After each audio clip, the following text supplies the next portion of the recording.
अगर आप चैनल पर नए हैं तो सीरियल इंडिया इनसाइडर को सब्सक्राइब कर लें और शुरू करते हैं न्यू एपिसोड। देव और वसु एक दूसरे को पसंद कर रहे हैं। हमें सच सच बताओ, तुम दोनों कहाँ गए थे? ये दोनों मारे को लेने आए थे।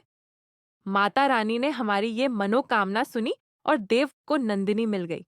देव और वसु लौट आए हैं यहाँ दिव्या के पापा के साथ। जी हाँ, सीरियल में बहुत ही धमाकेदार ट्विस्ट आया है जहां पर दिव्या के पापा समझाने वाले हैं चंद्रिका को कि वसु और देव एक दूसरे से प्यार करते हैं। हमें उनके प्यार को एक्सेप्ट कर लेना चाहिए। जिसके बाद यहाँ पर चंद्रिका बहुत ही ज्यादा गुस्सा हो जाने वाली है।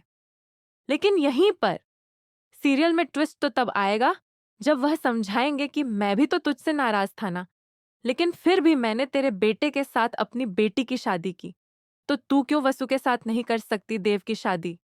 जी हाँ, कुछ ऐसा ही होने वाला है जहां पर आप देखेंगे कि एक तरफ घर में काफी सारा ड्रामा चल रहा होता है क्योंकि नंदिनी के साथ शादी फिक्स हो चुकी होती है देव की।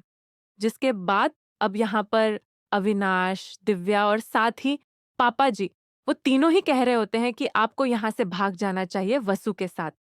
वसु मना कर देती है, लेकिन इसके बाद देव उसके लिए कुल्फी लेकर जाता है और साथ ही उसमें नींद की दवाई मिला लेता है।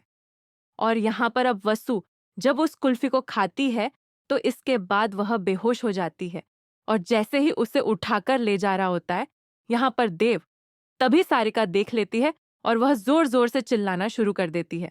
लेकिन तभी बीच में टकरा जाते हैं उससे देव के पापा और वह कहते हैं कि क्या हुआ, क्यों चिल्ला रही हो, कम से कम देख के तो चलो।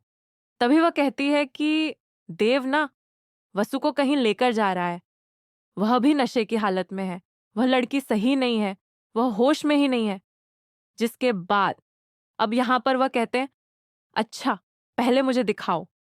जिसके बाद वह किचन में जब उन्हें लेकर जाती है तो वहां पर देव और वसु नहीं होते क्योंकि वो दोनों छुप जाते हैं, क्योंकि वसु तो होश में होती नहीं है और देव उसे छुपा लेता है। जिसके बाद यहाँ पर मौका पाते ही वह लोग घर से निकल जाते हैं। गाड़ी में बैठे ही होते हैं कि तभी पापा जी कहते हैं कि जल्दी से निकल जाओ यहाँ से, वरना सारिका फिर से कोई नया ड्रामा क्रिएट कर देगी।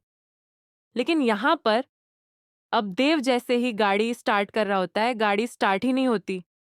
तभी वहां पर मयूर आ जाते हैं, यानी कि सारिका के जो पति हैं, वो आ जाते हैं और कहते हैं कि देव तो नहीं जा सकता। जिसके बाद वो चाबी निकाल लेते हैं और कहते हैं कि मैं कुछ भी गलत नहीं होने दूंगा। लेकिन तभी जो देव के पापा हैं वह उसे समझाते हैं और कहते हैं कि देव और वसु एक दूसरे से बहुत प्यार करते हैं और अब ये दोनों एक दूसरे के साथ रहना चाहते हैं। जिसके बाद अब मयूर कहता है देव से, क्या सच में तुम वसु से प्यार करते हो? वो भी कह देता है कि हाँ हाँ चाचा साहब, मैं प्यार करता हूँ वसु से, वो भी बहुत ज्यादा, वो भी मुझसे बहुत प्यार करती है। जिसके बाद यहाँ पर अब मयूर भी इस रिश्ते के लिए हाँ कर देते हैं और कहते हैं कि हमारी बड़ी बहू का ध्यान रखना, जाओ जल्दी यहाँ से चले जाओ। जिसके बाद अब देव निकल तो जाता है, लेकिन यहाँ पर अब आने वाले ट्विस्ट में आप देखेंगे कि चंद्रिका को यह फील होता है कि देव सही नहीं है क्योंकि देव की फोटो गिरकर टूट जाती है। तभी यहाँ पर अब जो देव है वह लौटने वाला है दिव्या के पापा के साथ। जिसके बाद दिव्या के पापा शादी की बात करने वाले हैं यहाँ पर अब देव और वसु की। तो क्या चंद्रिका इतनी आसानी से मानेगी? आपको क्या लगता है? क्या आप एक्साइटेड हैं आने वाले ट्विस्ट के लिए? हमें कमेंट बॉक्स में बताएं। ऐसी खबरों से जुड़े रहने के लिए आप हमारे चैनल को जरूर सब्सक्राइब कर लें।